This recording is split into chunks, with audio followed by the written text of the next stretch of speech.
Hi, everyone. I am Kerry Hecht, the CEO and founder of 10K Humans. And today we are being joined by Dani Rissmeyer-Gates, and she is a job seeker. So Dani, why don't you introduce yourself? Sure. So my name is Danielle Rissmeyer-Gates, but most people in the industry for the past 12 years know me as Dani Rissmeyer. I'm a native New Yorker turned Long Islander, big music enthusiast. I've probably seen like over 100 artists live. Oh, that's amazing. Hobby is definitely corny, but I like hosting, decorating, and celebrating anything and everything. Pretty much any holiday I could find an excuse for. And outside of work, I'm a toddler mom, which is by far the hardest job I've ever had. And that's cute. How old is your kid? I'm 21, so he's at the cusp of almost 2. Yeah, that's such a fun age though as well. And so, okay, so what is your favorite holiday? Well, it's so hard. I want to say Christmas because it's like you can do it the whole month and there's so many activities to do it. And you have friends and family and like there's just so many cute memories you can make with it.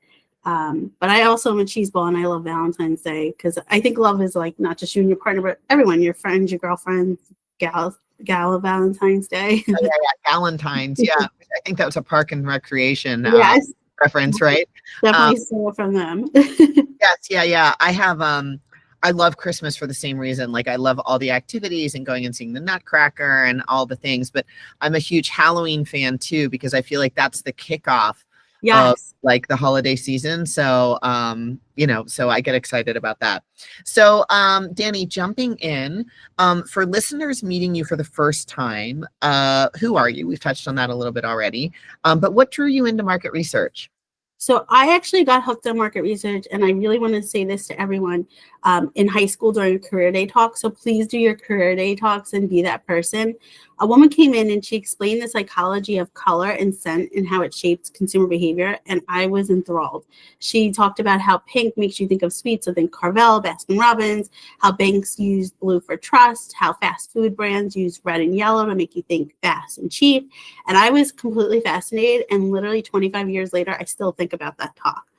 So maybe that's why I'm kind of drawn into always new flavors and seasonal products, and I'm very obsessed with how brands connect with emotion, design, and taste. But I got into market research because I studied sociology and consumer behavior in college. But I also graduated during the recession, so I spent a few years as a pharmacy technician, and then I found my way into research. So I had a friend who was working in research, and he said, come take a look at this company.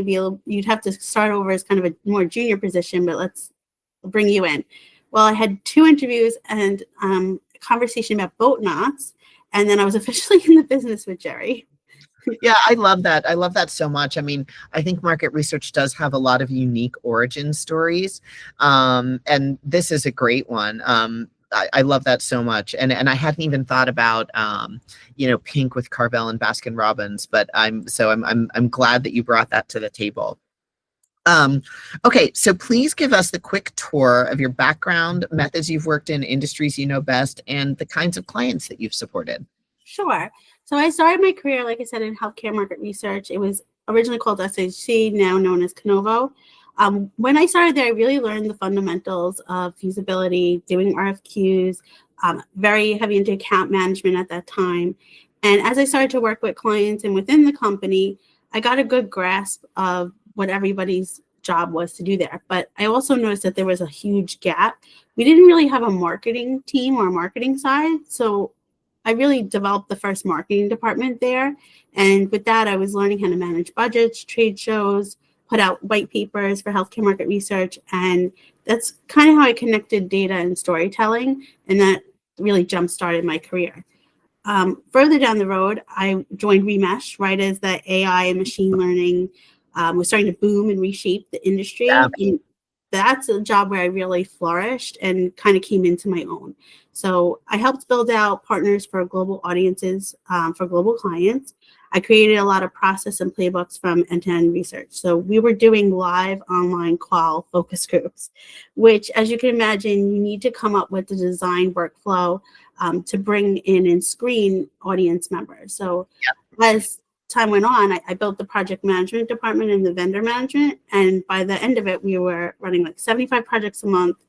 And I really took a lot of time because it was a tech product. So there was a lot of tech people on our team. Sure. So one of my favorite parts of that role is I actually, when people would come in and be onboarded, I would create and lead an MRX training onboarding for all employees. Because I kind of wanted everyone, no matter what their role was, like, this is why we're doing the research. And so they could even just understand the terminology we were using back and forth across the office. And then I brought in a lot of my team members to actually grow as trainers and leaders in doing that amongst other team members.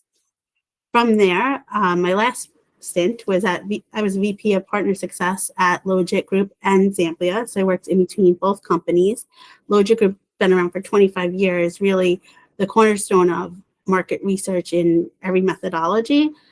Where I helped focus was in our sister company, Zamplia, and that was really its building stage. So I came in doing API integrations, helping build our vendor portal, expanding our vendor ecosystem globally, and then kind of being like an internal tech evangelist, I guess you could say, like helping teams kind of understand why they would want to use API or DIY research, and then connecting between the platform partners and any possibilities of how we can transform market research in like the new AI world. Yeah, that's cool. Yeah, that's really exciting. And that sounds like a very broad and all-encompassing role too, because you've got to know not only your own product, but all of the partner products as well. Right. Yeah. So, I mean, throughout my career, I've worked a lot with vendors, as you can see, but I've also worked with agencies, pharma, CPG, brand consultancy. So really like the whole insights smorgasbord. Yeah, that's great. And I try to take a really super active approach to the industry. I was on the Insights Association Greater New York board for 9 years and was a past president. I really go to every wire event in New York.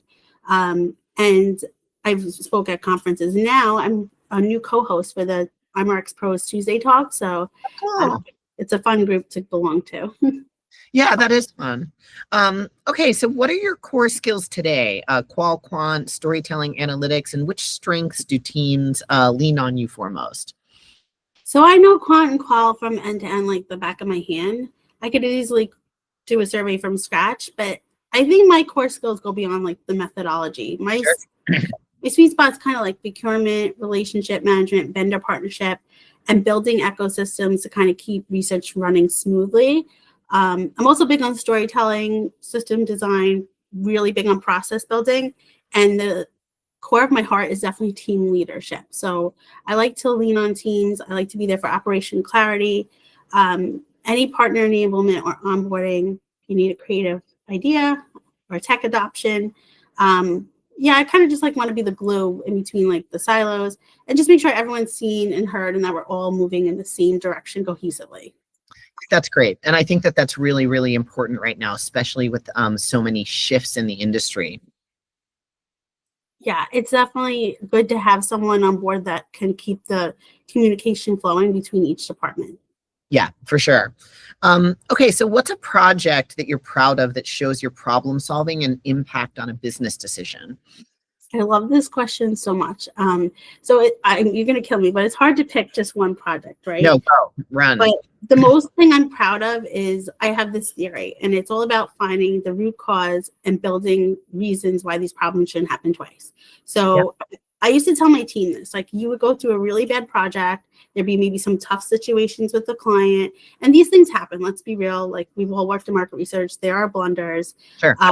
And I used to say everyone has their Phoenix moment. So there's always going to be that one project that's like crashing down on you, but the real test is like how you rise from it. So throughout my career, I said like, you have to build a system and a framework that's going to work to solve these problems. So a problem happens, it's a good thing because you're now challenged with this way to strengthen yourself and the process that's in front of you. But what a lot of people don't do sometimes is they don't say like, okay, I got the solution, the client's happy, everything's good. But why did this happen? Like, how could we have prevented this next time? And no pointing fingers at anyone, but just every step along the way, like, what could you have done to nudge it a little bit better? Like, you have to be honest, right? You have to be honest with the client, you have to be honest with yourself. And once you fix it, cool, but breathe, like, shimmy it out and go back and figure out, like, a way to improve the process because that's going to change your whole mindset and how you do every success going forward.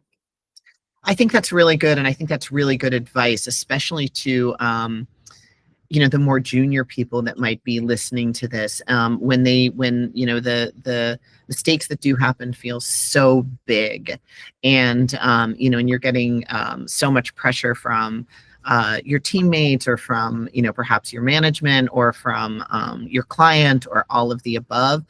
Sometimes I ask people to remember that it's just market research after all, right? Yeah. Which I think is really important. But then it's like, then do take that step back when you have that point of that ability to reflect and to think about what could be different, or what questions could have asked, or where it broke down. And it is how you learn, and it is how you adapt. The failures are as important as the successes.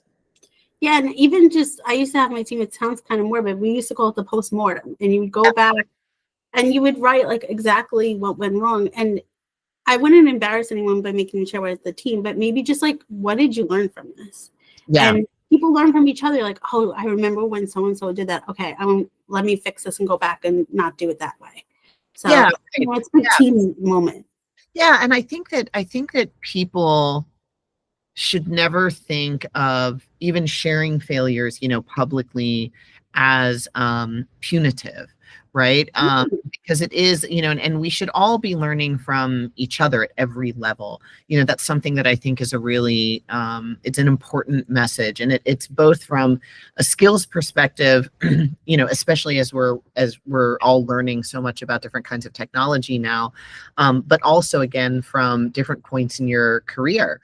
Let's just say that you have a very experienced project manager who perhaps has a boss that's never really been in a supervisory role before, right? And so they're learning at that level. And sometimes it's the project manager that can teach that person that's above them how things are supposed to work, or sometimes even a client.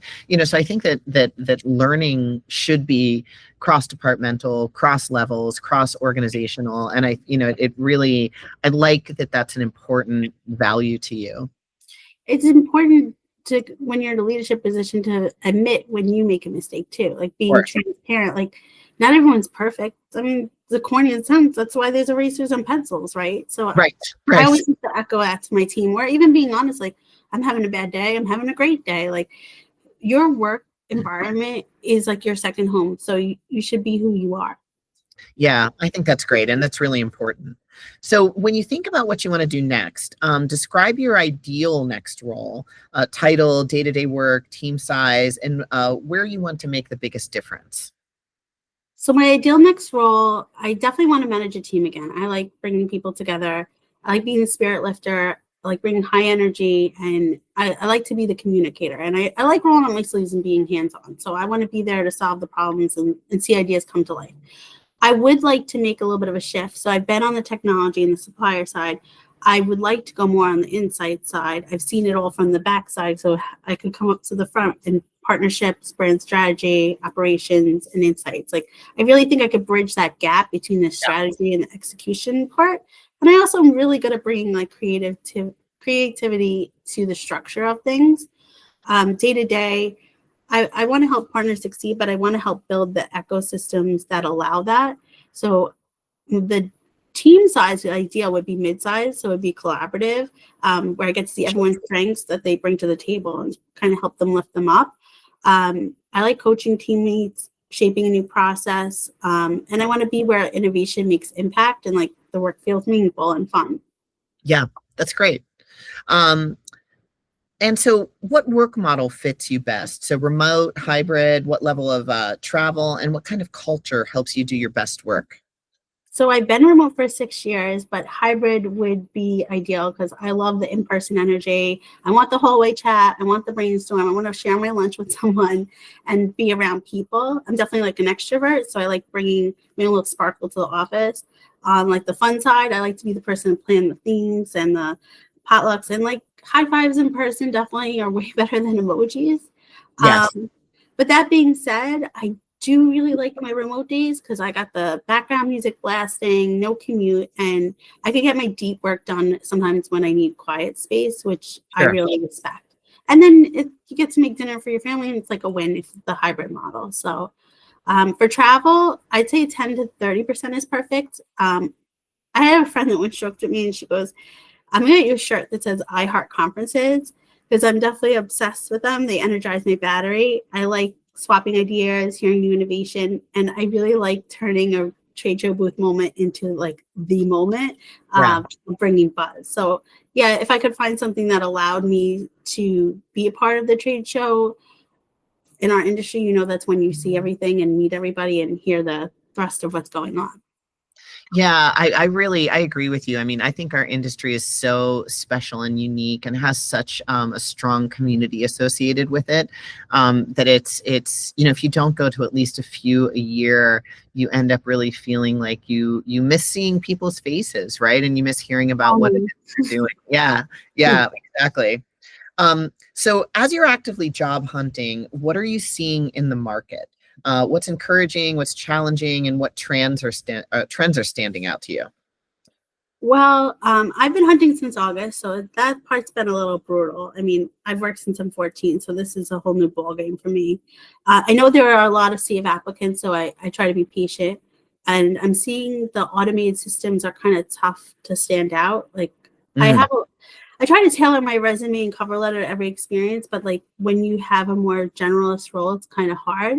Um, I've sent probably 450 applications at this point. wow. So I'm trying to stay positive, but what I did find, I've been going to a lot of networking calls and events, and that definitely makes a difference. So when someone introduces you a real human connection, you get a conversation like, this is my story, these are my skills, this is why I'd be a good fit. It just, that process alone just feels more genuine than like upload and wait. Sure.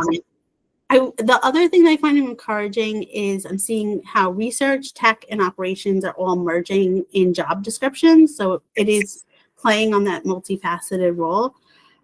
I do think a lot of companies are looking for a unicorn and really like just find someone to connect the dots.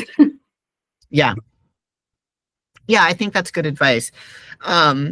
So where do your skills map well to what employees are asking for, and where are there gaps or mismatches that you're noticing in job descriptions?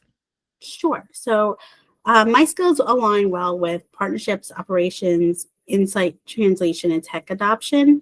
Where I Yep. see a gap is a lot of these jobs are then asking for Python or SQL, and I think those skills are could be easily learned in practice. Mm, A lot of us have been versed in many survey program tools and may not have crossed one or another, but I think they're pretty easy to pick up. What I do notice is the word generalist definitely gets a bad rap. A lot of people yeah. say jack of trades, master of none, but I think it's like I'm a pinball. I'm going to bounce between teams, projects, and parties, but somehow I'm going to come out scoring for the win. So it's like you're not thinking about the person, but the role. Like you need someone to jump on a client call. Cool. You need someone to explain audiences and cultural nuance. I'm there. You want me Yeah. to find that like missing vendor invoice that's throwing finance for a loop? I got you. You know, it's just hand me a blazer, give me a cup of coffee. You want me to go up and explain something in layman's terms? I'm there. But and you want to brainstorm trending flavor or find a partner, like I got you. But I don't think people are looking for gotcha people. You know, those people that Yeah. can flex and like make things happen and really thrive. And I don't think job descriptions really show how that bridge can be or even like consider that bridge. Yeah, yeah, I know what you mean. And I think sometimes, so I like you thrive in an environment where I'm doing lots of different things. And so I've always steered a little bit more towards smaller companies, right? Where you can have more impact across teams and you've got a little bit more room to move around. Um, I think that they're definitely, because I'm having a lot of these conversations, and there definitely are those roles out there. And I think when, as you're talking about operations and technology and strategic thinking all converging, that is happening, right? So I think that the skill set that you bring, especially as an early adopter of some of the technology that's really taking off now, is a pretty powerful skill to have under your belt. I agree. Um, okay, so what advice would you offer to hiring managers who want to assess candidates like you more fairly and effectively? I would tell hiring managers like look beyond the buzzwords in a resume and try to understand the person's transferable skills. Yeah. Also, a lot of skills can be learned, so be realistic with that. But things like that are personality traits like empathy, curiosity, being emotionally intelligent in the workplace, like people who generally care, show up for their team, like support others, like add actual heart to their work. That's not going to come across on a resume. So I think like they need to think not just about the skill set, but the human behind it. Yeah. And I think value more cross-functional glue people. I know I'm like a broken record saying this, but like someone who could build the right process and offer that support, like every impact cannot be measured in a metric. Yeah. Sometimes the biggest win is like, oh, wow, everyone gets this. Everyone's clicking. Everybody's moving and grooving and getting to the same goal.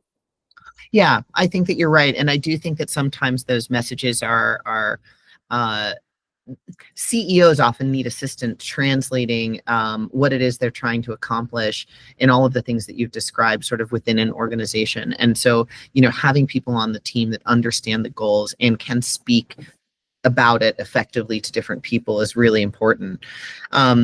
Okay, so for anyone listening who wants to connect or has a role in mind, what's the best way to reach you? And what kinds of opportunities should they send your way? Email me, call me, send me a letter. I'm looking for brand manager, program ops director, consumer insights. So I'm really open to anything with partnerships, procurement, customer success, brand strategy, and anything that can help manage a team and bring in innovation. I really just want to bring in some sparkle, some puns, and positive energy. But my sweet spot is connecting people, dots, brands, products, and then I'm totally in.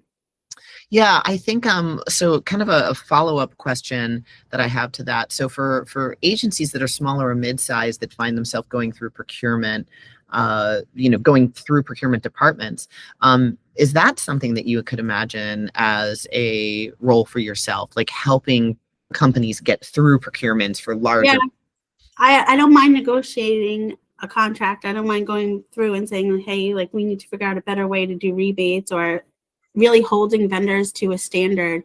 I really do believe when you work with vendors is like a 3-rule trial period, Yeah. and then really vetting them and seeing long-term how they could be your preferred partner. I've done that pretty much my whole career from the start. So it's a huge piece of my skill set. That's great. Okay, so for people who are listening or watching, LinkedIn is Danielle Rissmeyer, and that's Rissmeyer, right? Got Yes, it? got Okay, it. good. Thank you so much for your time today, and I appreciate you very much. It was a great chat. Thank you, Kerry.